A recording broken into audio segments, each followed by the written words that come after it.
Hello viewers, আসসালামু আলাইকুম। কেমন আছেন আপনারা সবাই? আশা করি ভালো আছেন। তো আজকে একটি নতুন ভিডিও নিয়ে আপনাদের সামনে হাজির হয়েছি।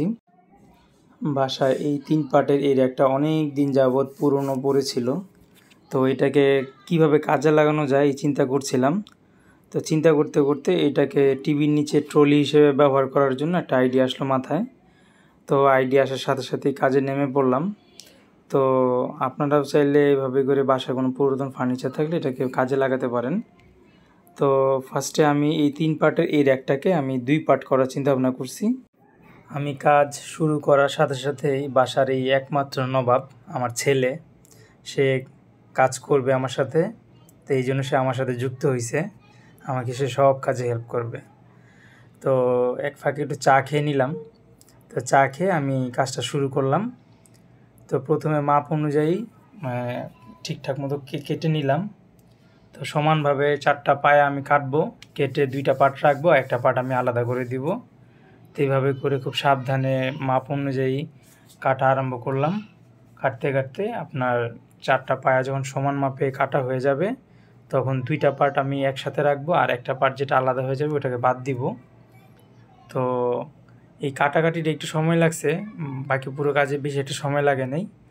তো পর্যায়ক্রমে 4টা পায়ে আমি এইভাবে করে আস্তে আস্তে হ্যাস্কো ব্লেড দিয়ে আমি সমান করে কেটে নিচ্ছি। তো কাটা প্রায় শেষ। এই পর্যায়ে আমি ওই বাড়তি অংশটাকে আলাদা করলাম।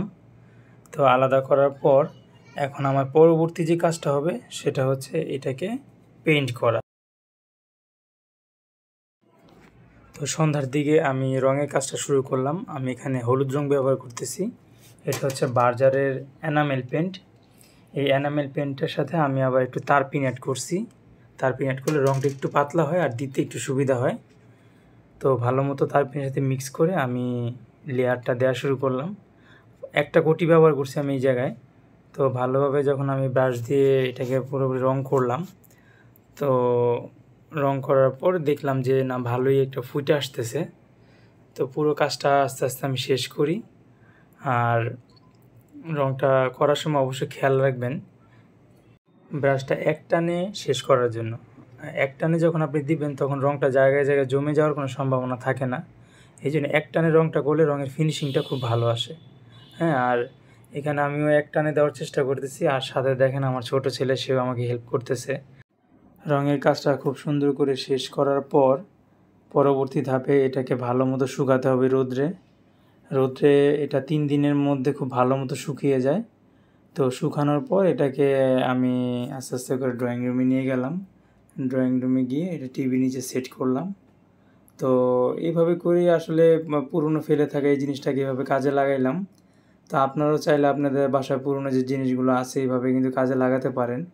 তো কেমন হয়েছে জিনিসটা একটু কমেন্ট করে জানাবেন, আর পাশে থাকবেন। সবার সুস্বাস্থ্য শুভকামনা জানিয়ে আজকের ভিডিওটা এখানেই শেষ করছি। আসসালামু আলাইকুম ওয়া রাহমাতুল্লাহি ওয়া বারাকাতুহু।